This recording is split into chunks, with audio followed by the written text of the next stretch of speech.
Good morning. Sorry for the delay. I'll call the October 25th, 28th meeting of the Community and Public Services Committee back to order.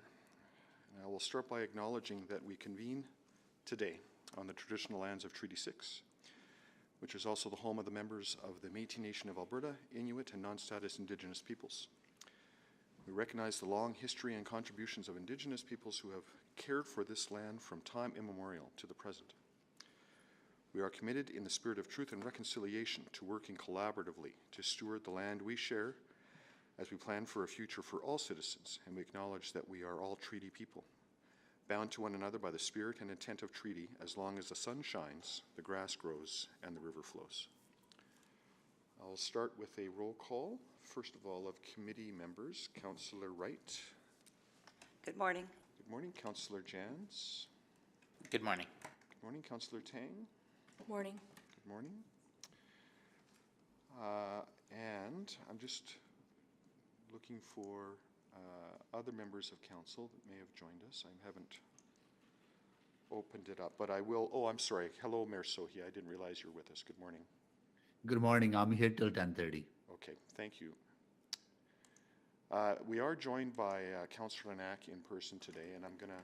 Sorry, go ahead, Councillor Knack. No, good morning. And we're going to come back to Councillor Knack in just a moment. He has a protocol item to offer. I just want to see if we're joined by other members of council.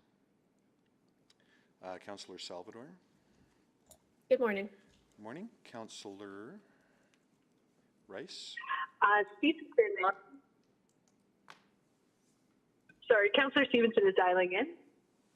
Oh, okay. Good morning, Councillor Stevenson. Councillor Rice. Good morning. Good morning, Councillor Principe. Good morning. Good morning. So as I mentioned, we'll start the meeting today with the protocol item, and that'll be offered by Councillor Knack. Go ahead, Andrew. Thank you, Councillor Cartmel, and thanks everyone, and good morning. I'm deeply honored today to pay tribute to the late Neil McLean, an Edmontonian who lived a full life of service and dedication to our city. Neil Duncan McLean was born on October 12th, 1957, at the Royal Alexandra Hospital.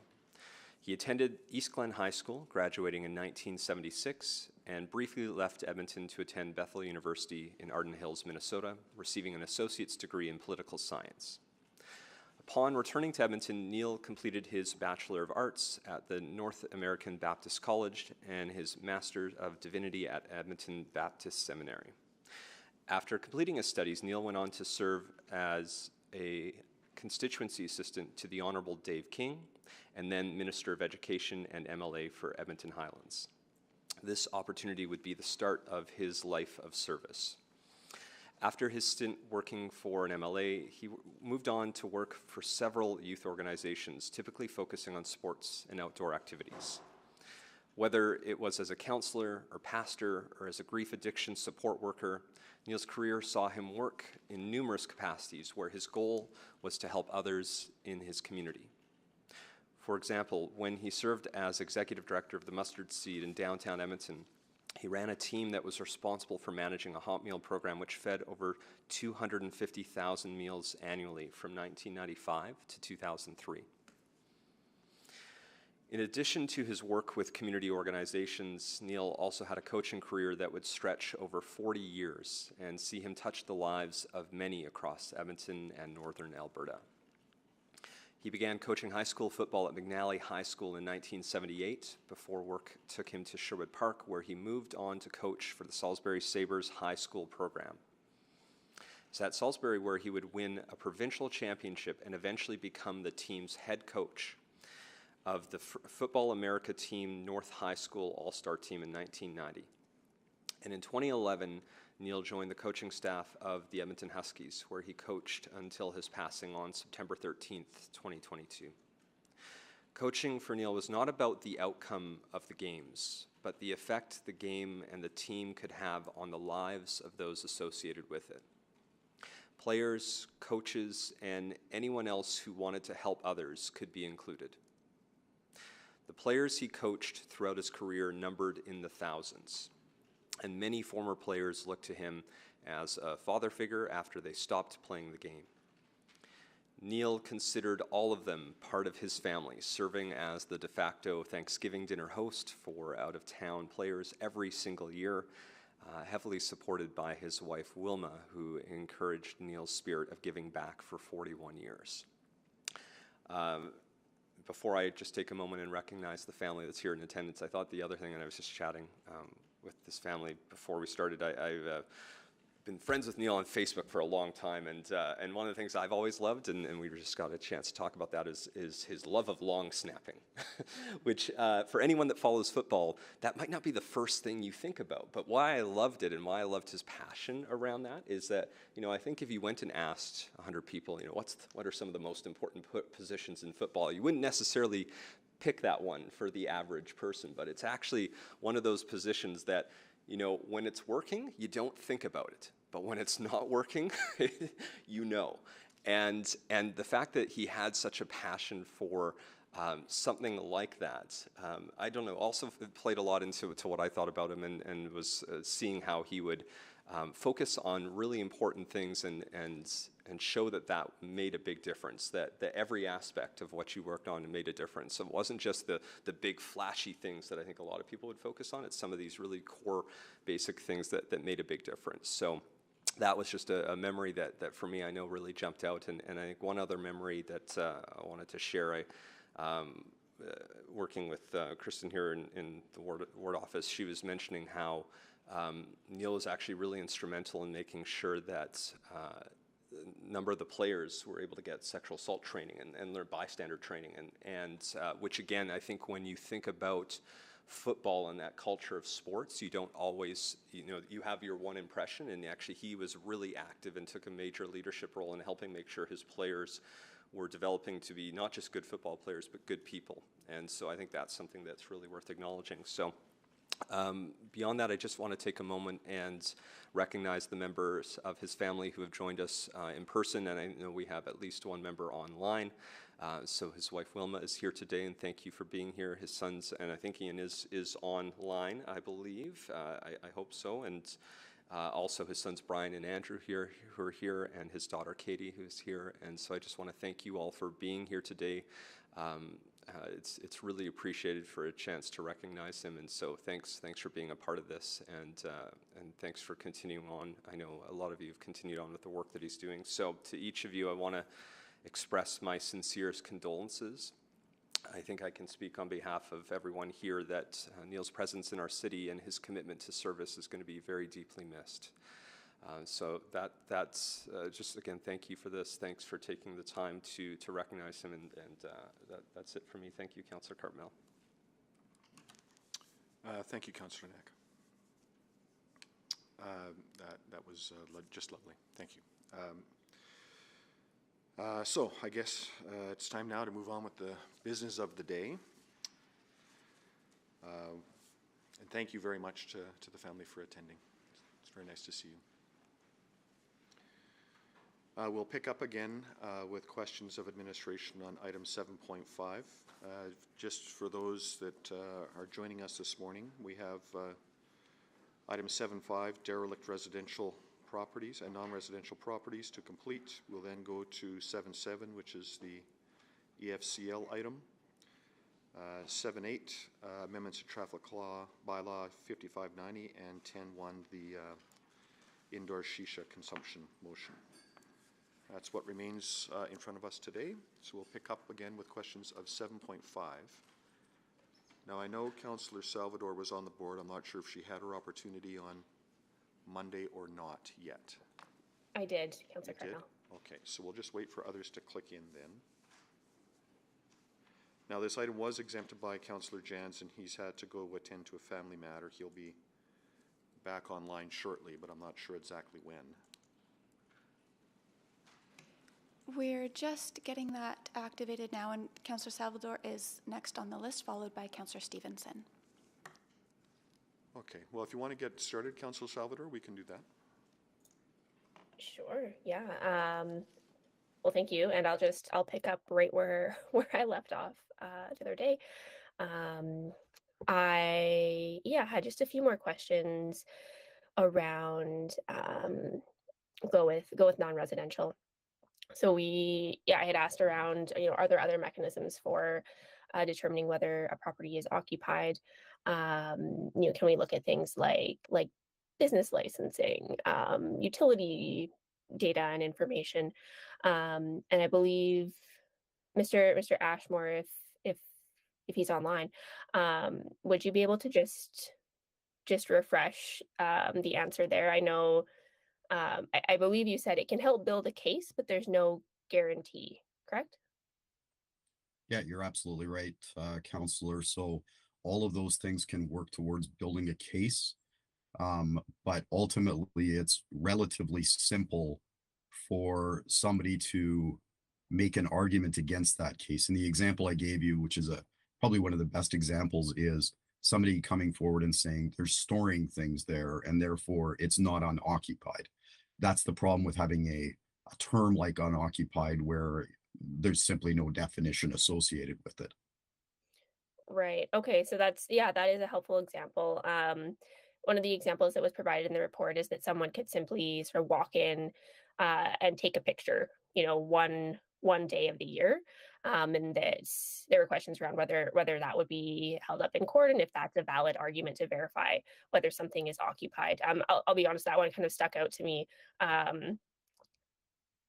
Recognizing we have no certainty and we're just talking in hypotheticals, but would something like that really stand up? It really depends on what a person says about what that picture shows. So I think what the report was really getting at is somebody can do that and then coming into a board and say, look, here is evidence that I am there and I am there quite a bit. So it's less about them only being there one day. It's more about them using that as evidence that perhaps they are there more. Now, will that ultimately work? Well, it really depends on both the courts and the board. And that's really part of the problem is it's a little bit of a crapshoot. Yeah. Okay, so and then if I have the process correct, so it would go to the assessment review board and ultimately Court of King's Bench to decide whether the city's interpretation of the term unoccupied is correct. And then, yeah, I'm just trying to evaluate that risk of it being challenged in court and whether or not that's a bad thing. I mean, rather than try to guess and assume what the extent of our taxation powers are, yeah, would that not provide some clarity and some certainty around future, subclassing conversations potentially? It's actually quite difficult to say, Counselor. And there's more than just the element of taking a photo or the types of evidence. Part of the problem is just the timing of when that 1 year starts. So there are a number of assessment dates written within the legislation. So the question has to be asked, is it 1 year from the condition date, which is December 31st? Is it 1 year from the valuation date, which is July 1st? Is it 1 year from when we're sending out the notices? Those are the types of things that simply aren't dealt with in the legislation. So there's actually a number of different issues here. But it's possible that going through the courts would iron some of that out. The problem with using that approach a lot of the time is it takes a long time and it creates some interim space where you don't really know what's going to end up happening. Now, I don't know how many properties are going to would fall within this class in the first place, but the way I look at risk is the more properties, the more risk. So those are all the various issues. Also the tax rate issue, and I think Ms. Watt has pointed that out in the report as well, which is a different issue entirely. Right, right. Okay, and if something like that, if we were to proceed and we had sort of a derelict non-residential subclass, and it was found that no, we've been interpreting this or our interpretation is incorrect, what would the ramifications of that be? Would there simply be sort of would it just revert to the regular non-residential rate then? Not entirely. So once council creates, there's no question that council has the power to create that subclass. So it would not eliminate the subclass per se. It would simply reset the boundaries. But part of the problem is it might get reset a number of times over the years. So you can have one ARB decision. Well, maybe the city starts following that, but tribunals don't have to follow their own decisions. So until it actually goes into the courts, you don't get any certainty around that. Once there is some form of certainty, which is not a guarantee when it goes to court, by the way, sometimes a court decision creates more uncertainty than it solves. But if you ever get certainty, the class will simply have its boundaries reset from what the city was originally doing. Okay, thank you. I'm out of time. I'll come back. Thank you. Mayor Sohi? Yeah, thank you so much for this report and the work that the team has been doing over the last year. You are making quite a difference in shutting down some of these problem properties. I just want to start with some basic question around when we look at derelict properties, are they predominantly residential or non-residential? Good morning, Mayor. I would say that they are predominantly residential simply because we have an awful lot more residential properties than non-residential properties in the city. Got it.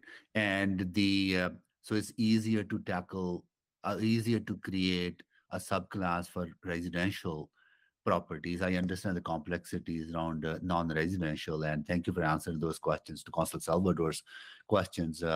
But non-res could be further explored, but we can quickly move on the residential, right? Yes and no. Again, it depends on what you mean by quickly. I would suggest probably we can't. As we talked about on Tuesday and in the report, we need to make sure that our data is citywide and is, equitably. So a new definition of what a derelict property is equitably enforced or assigned, and we would need time to do that. It would take. No, I get it. I'm not saying quickly tomorrow. I'm saying there got to be a process that we can put in place that will get us to where we need to be. I know you need to update some of your technology system to make sure that you're able to charge more, right? So I understand some of the complexities. So I want to get what I want to get at is what are the next steps? What direction can be given from the committee to administration to go to the next step? Well, the next steps would be to do that data gathering so that we're in a position to be able to implement any bylaw, or I believe, and I would need to confirm this with Mr. Ashmore, we could write that bylaw and then have it come into effect at the point that the data and the system were able to accommodate. One thing that would be needed is resourcing to do that data gathering and to make those system changes. Okay, so is there? This is to maybe to Chair Cartmel. Is there a motion ready to be discussed at the committee? Because if I know, if not, then I just want to get a sense because I missed part of the meeting on Monday.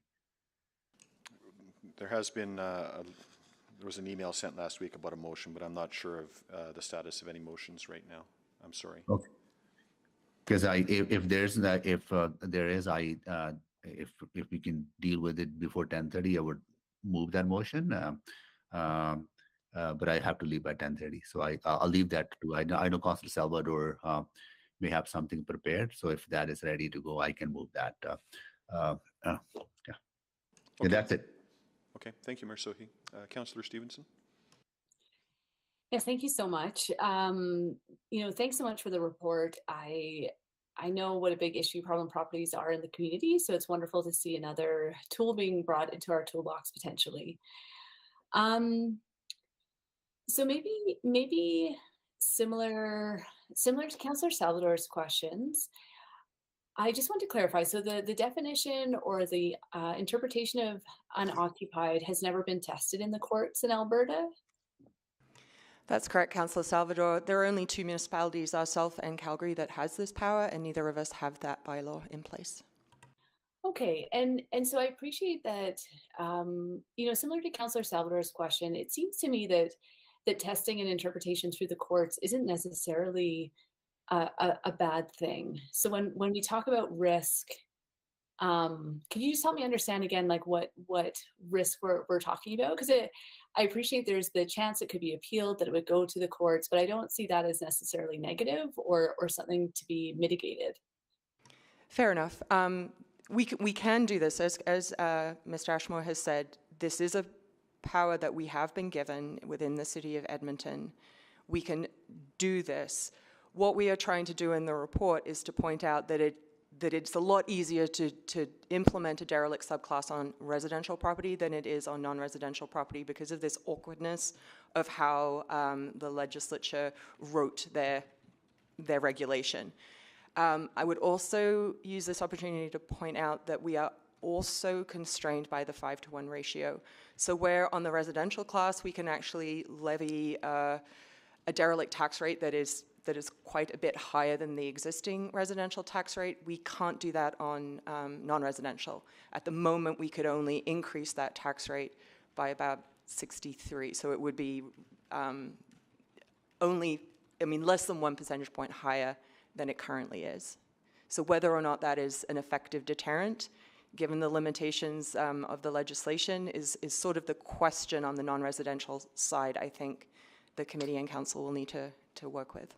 Yeah, no, that's an important perspective. You're right, because while I think that there is opportunity for the additional tax that would be collected from derelict residential to offset any program impact costs that it might have, I take your point that cost differential might not be there for commercial as well, but I do think it is still additional tax resource that help offset, again, the significant resources that these properties cost our communities, both directly and indirectly. Maybe another question around the grant program that you had envisioned. I think it's interesting. I had a lot of reservations about a grant program, just in terms of how it could potentially be misused by landlords potentially, but would it effectively be cost neutral in the sense that they would only get reimbursed the taxes that would have otherwise been paid, or would it actually be real money that we would have to invest in? Yeah, no, it would be the first. It's basically, and only for one single year, at least in the grant program that we have envisaged. So if a property owner was to improve their property and it's no longer meets the definition of derelict, they would be refunded just for that one tax year the amount that they had paid. I beg your pardon, the amount that they would pay on that property remaining derelict for the whole tax year. So they wouldn't even be receiving any benefit for the derelict status up until the point that it becomes not derelict. Another way of saying this is, while the property is derelict, it would be taxed at the derelict rate, and as soon as it is not derelict, the grant program would effectively make it a regular residential property. Okay, yeah, I appreciate that. I think that's interesting. Also, just to clarify, I know in the capital profile there's a $2.8 million request for an upgrade to tax, the TACS system. Would that scope include addressing some of the gaps that you identified in the report? No, unfortunately, that money is to take care of sort of the basic functionality of TACS, which is a system that has not been invested in since the 1990s in any significant way. We have some fairly large pieces that we need to do in order to make the system able to manage complexities such as the SEEP project, that module that's being worked on right now, and definitely for this module. One of the biggest pieces of this would be the tax calculator, which is used basically to create the tax bylaw. That's a large piece, and it will take quite a bit of time and resourcing to adapt to these sorts of subclassing initiatives that the council is interested in. Thank you. Great, thank you. That's my time. Thank you. Councillor Tang? Thank you. Lots of my questions have been asked, so I just want to pick the ones that are outstanding for me. How do other cities define derelict, especially in Alberta? Do they all rely on AHS assessment? That's a really good question, and I don't know that any city has a derelict subclass yet, but I will ask Mr. Zabo if he knows. That's correct, Mrs. Lott. There are no other municipalities in Alberta that are currently defining a derelict residential subclass. Even though other cities might have issues, but they don't necessarily have a policy that we're looking at right now. That's correct. I think in particular the fact that the non-residential derelict subclass is part of the City of Edmonton and City of Calgary city charters. It's sort of seen as something that perhaps the larger cities are more interested in. Right. But because we have within Alberta a very broad ability within the residential subclass, it is an option for other municipalities, but they haven't taken it up. I see. And that 380A broad definition properties will include the 108 that's within the narrow. Is that correct? Sorry, could you repeat the question? The 388 properties within that broad definition will include the 108 that's in the narrow definition. I see some. Not necessarily. Oh, okay. They're two quite different triggers for the definition. One is a list that is kept by Alberta Health Services. The other would be a visual inspection by our assessors, and this is the resource intensity piece. Right. We would need to go through the city. The overlap would be where the property on the first list is obviously derelict from the street view, then it would be on the second list, but it's not it's not necessarily the one and the same. Gotcha. And that program, that grant program you had, that's referenced in the report. Is there a magnitude in terms of kind of a size of a grant program that's been contemplated at all by the team? We don't, at this point, have a good estimate of how many properties would meet the definition, right. The broad definition. So, no. But if we have direction to go explore that further, we can definitely come up with estimates. Yeah. No, I have similar reservations about a grant program, similar to Councillor Stevenson. I don't necessarily want us to go down that path if that's not the direction. But I was curious if there's thoughts percolating already. And I guess I was just wondering, in terms of the cost of maintaining these subclasses, I think there's two numbers estimated for the amount of resources required. I guess, the responsibility of maintaining the inventory, responding to inquiries and complaints, our current taxation team have to do that, whether or not property is derelict or not, no? Your current assessment team does that. We do that mostly from office. We don't do front street inspections because we get sufficient information from permits, from GIS and so on. This would require field inspection, and that's why it's resource intensive. Okay, so the resource requires really specific honing in on this kind of new role because of the subclass. Got it.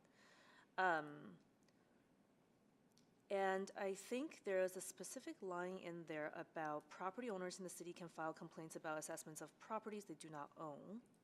What about renters? Can't anybody? No, renters, you have to be an assessed person under the legislation. Gotcha. I don't know if that was actually the intention of the legislature, but that is what they wrote. So you have to own property in order to appeal property. Oh wow. Okay, that's interesting.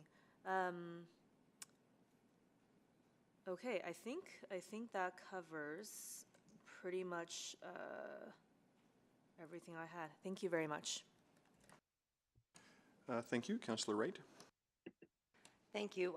I'm just looking at the capital profile for the 2.8 million request, and you indicated that doesn't take care of this situation here. So in the 2019 business case that was provided, you said there was it indicates there was a review of similar sized jurisdictions. Do they use this same tax TACS system? No, this is an City of Edmonton built system. It was built for purpose. We're quite enthusiastic about it here in the city because it has really done us well. We did licensed the system to other municipalities. The City of Regina used it at one point, City of Medicine Hat, and the Regional Municipality of Wood Buffalo. I think they have moved away from relying on this system, in part because it hasn't been updated and hasn't been invested in. One of the unique features about this system is that it does both taxation and assessment, where other jurisdictions have two separate software systems that do like one each function, and then have to pass between them, which has its limitations and also is quite costly. Okay. So there's not a cheaper or more cost-effective alternative than the 20 million that was indicated in the report in 2019? We are sort of basing that off the City of Calgary's experience with replacing their assessment system. Okay. They have been spending about the last 10 years in trying to do that and trying to take it to production. They're not there yet, and we understand that they're $20 to $30 million in already. Okay. Darn, I'd like to find a cheaper way. Okay. but the system that we have, you feel, would be effective if the upgrades were done?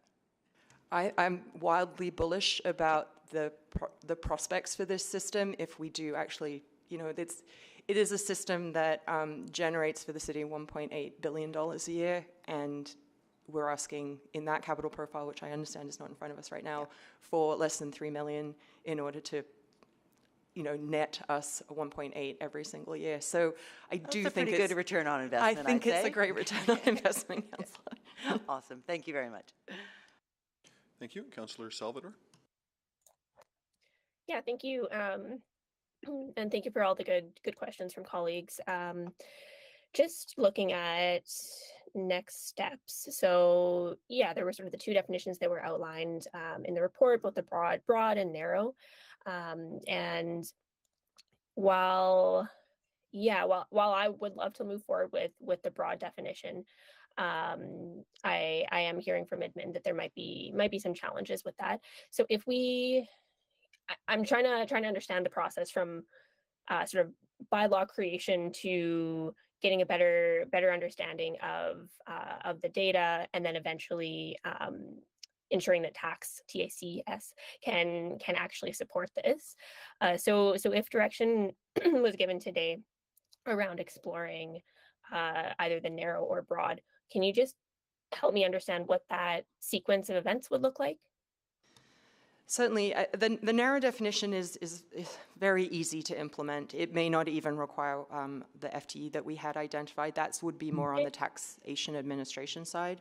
On the assessment side, we would simply take the list that Alberta Health Services publishes and use that to apply to the properties identified.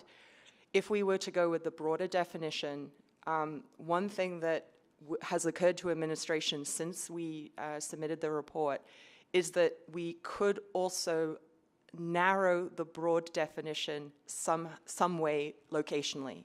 So rather than netting the entire city and looking for derelict properties across the city, we could concentrate in areas where problem properties are located, if problem properties is the issue we're trying to address.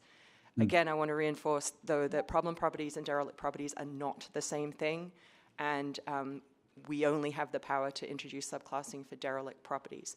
If we were to limit the area, it would take fewer resources and it would take less time.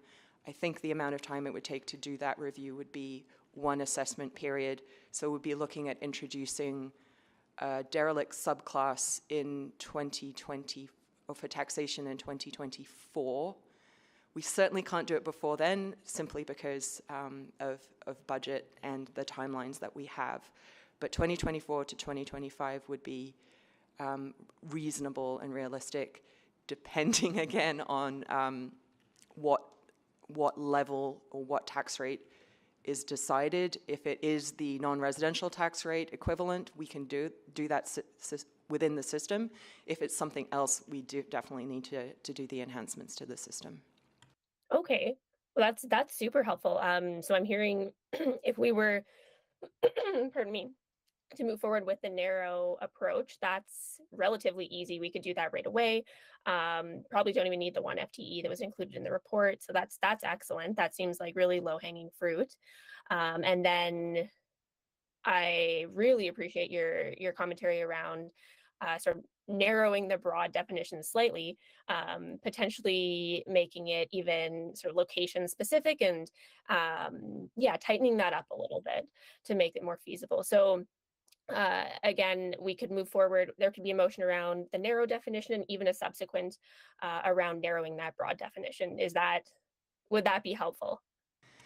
That would be helpful. I'm going to If ask. that's the direction the committee wants to go, of course. Yes, of course. If I will ask Cameron Ashmore to weigh in on timelines for the narrow definition, because I believe we can't implement that until 2024 anyway. Oh, Mr. Zabo is nodding his head, so I'll ask him to sort of fill in. Yeah, that's correct. So essentially what we're looking at right now is where we are with our assessment values. It's important that if we were to assign these different classes, they are informed of that change as of the mail out of their assessment notices. And so we're a little bit too close to the time to mail out those assessment notices, to finalize those assessments, to be able to mail out those adjusted classifications by January 16th or 15th, I believe, which is the date that we're mailing out this year. Right. Okay. I mean, that's still relatively quick in my mind in terms of overall timeline. So yeah, that sounds excellent. And obviously not on committee, but I think that sounds like a really, really good path forward that will get us rolling right away, and then allow us to have that conversation about a broader approach or a narrowed broader approach as soon as possible. So oh shoot, I'm out again. I had one question around community property safety team, but I'll hold off. Thank you. Thank you. Councillor Knack on the first round. Sorry, I'm good with that direction, assuming that's going to come forward. I have no questions. Okay. Councillor Stevenson. Yeah, similarly, just wanted to chime in to say I really appreciate that idea. I think that's a really excellent starting point for the narrowing of the broad definition, but a really exciting opportunity, and I think we'll have the biggest impact where we need it most. So again, not on committee, but thank you very much for that suggestion. Makes a lot of sense to me. Okay, maybe we'll get a motion on the floor then before any more speaking. Is someone prepared to make a motion?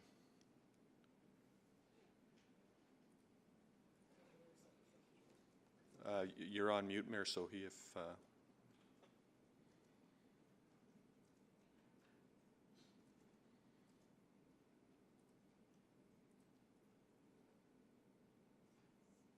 Okay. Can you hear me now? Yeah, there we go. Okay. Yeah. Well, I don't have the wording, but if no unfunded, do we need unfunded service package come to budget if you don't need any FTEs for this?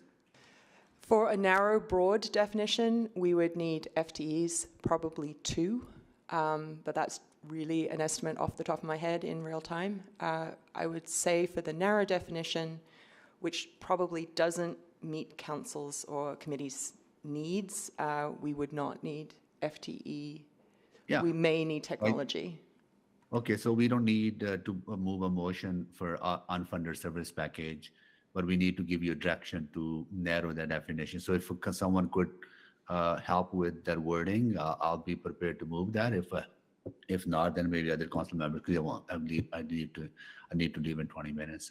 I know how much debate will generate, but I'll be prepared to move that motion if administration can provide some wording on that. Because that, my understanding, does not require any resources at this time, right? So we don't have to allocate resources. Okay, so I think we might have some wording, at least on this motion, in response to this report, and there may be a subsequent that speaks to further actions that we can take on later in the meeting if necessary. Yeah. So I don't know who's this has been shared with. So I'm going to try to. This is awkward. I'm going to try to share this with the clerk. Just a moment.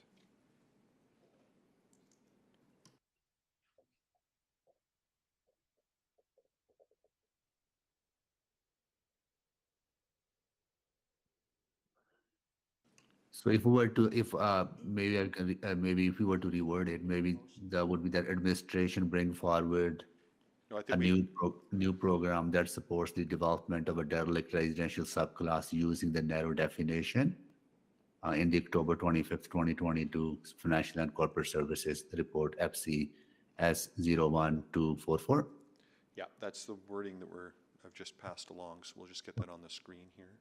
And may we have clarity on if that's the narrow definition or if you wanted to explore a narrow, broad definition? So the wording I sent to you includes the narrow definition reference.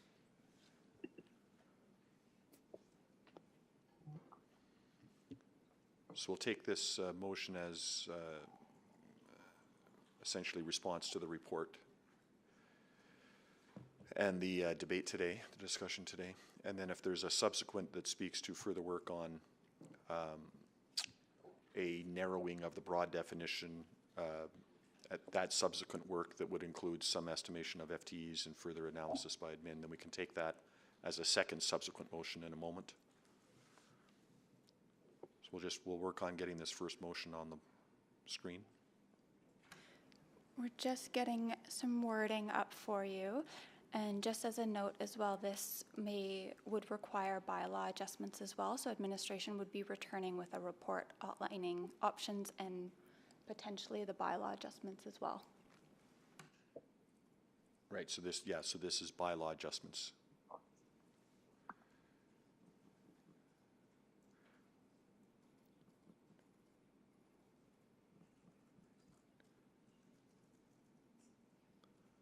So just for clarity, this would be a motion requiring or requesting bylaw adjustments and not a new program per se.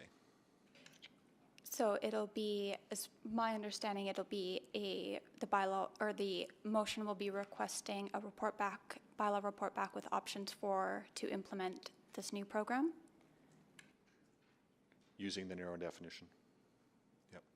That's right. We need to, the text bylaw that establishes our classes needs to be changed. Okay, we just got to wait to get this wording on the screen, I think, before we go any further.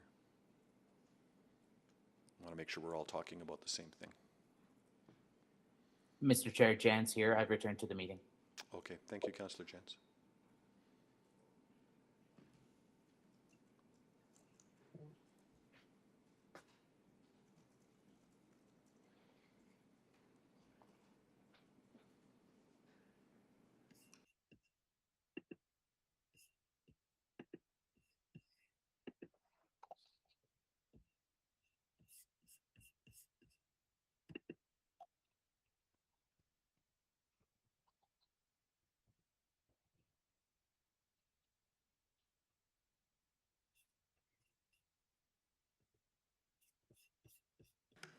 We have a motion on the board for the first option for the narrow definition.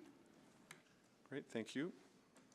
So I'll read this just so we all are on the same page. That administration explore options for a new program with bylaw adjustments, I'm going to say, that supports the development of a derelict residential subclass using the narrow definition in the October 25th, 2022 Financial and Corporate Services Report and return to committee. So the timeline on that would be 13 weeks, at least. Given the 13 weeks that are ahead of us. Might be longer. Yeah, I mean, it'll be effective 2024 in any case, so. Yeah, so no hurry, no urgency. So we'll have the 13-week timeline for now, but understanding that may stretch given the workloads over the next few months particularly of the tax group. Yeah. Mayor Sohi, that's the motion that you're making then? Yeah, I'll move that motion. Okay, great, thank you. Questions on the motion? Councillor Wright. No, I'm sorry, I should have removed myself from the board. Okay, any further questions on the motion? Speaking to the motion then?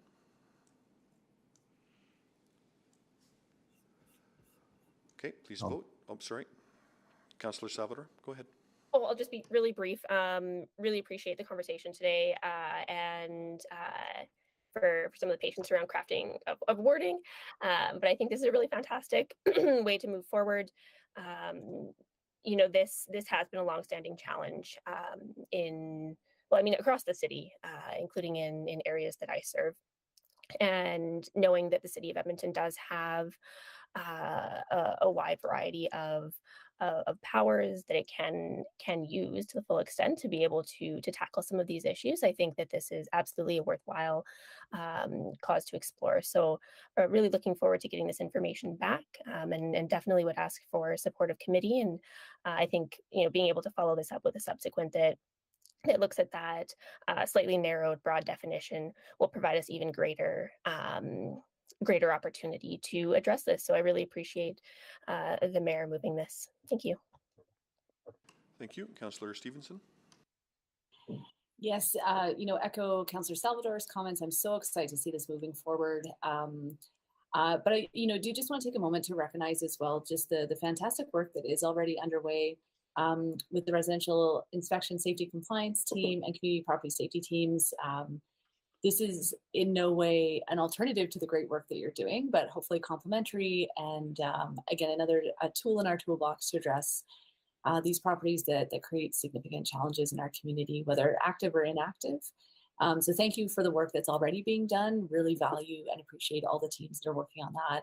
And also want to echo my thanks to the taxation and assessment group for coming up with these great options and alternatives, and helping us move forward into new territory while ensuring that we aren't going too far too fast. I think this is a great balanced approach. I'm really excited for the subsequent coming up, and again, encourage all my colleagues on committee to support this work. Thank you. Great, thank you. Councillor Tang. Thank you. Happy to support this motion. A few years ago, when I was at the city working on a social development project in the downtown core, we actually looked at quite a number of vacant lots, empty, storefronts that were actually, quite, adding to the blight in the downtown. And around that time,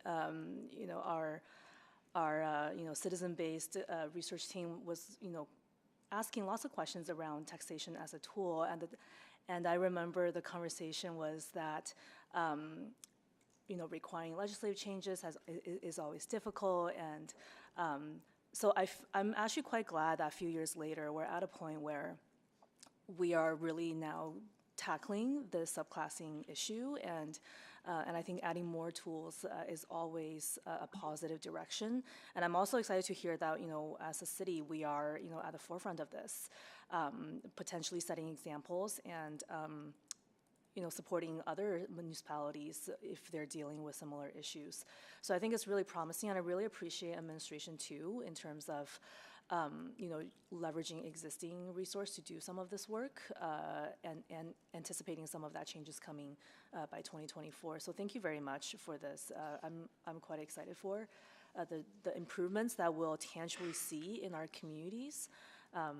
And thanks to Councillor Salvador for all the heavy lifting on this, and to the mover. Thank you. Anyone else to speak? Mayor Sohi, to close. Yeah, very quickly, I want to thank our administration for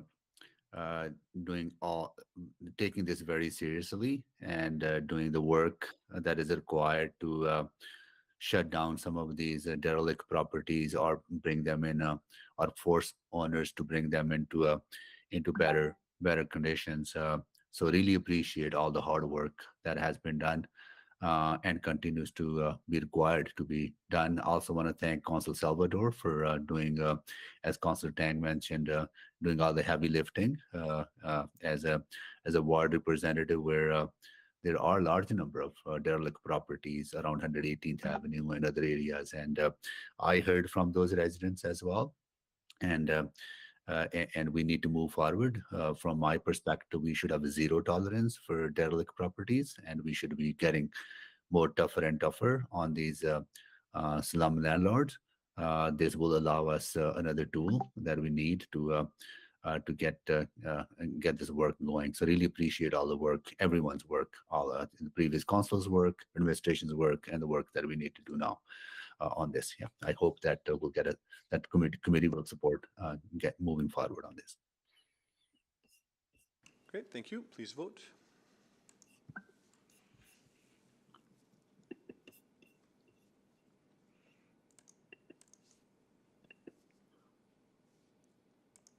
We have 4 votes.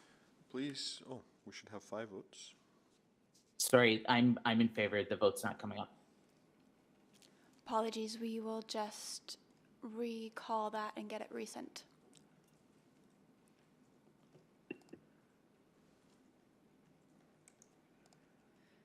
And you can just clear.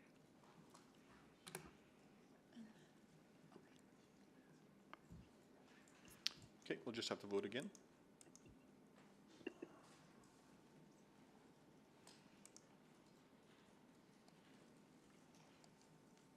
We have 5 votes. Please display the vote. That is carried. Great, thank you. Now, do we have a subsequent motion, or do we want to return to that later? Mr. Chair, I would like to move the subsequent motion that administration bring forward an unfunded service package for consideration to the 2023-2026 City Council budget deliberation for a new program that supports the development of a derelict residential subclass using the broad definition but limited to a specific area in the October 25th, 2022 Financial and Corporate Services Report FCS 01244.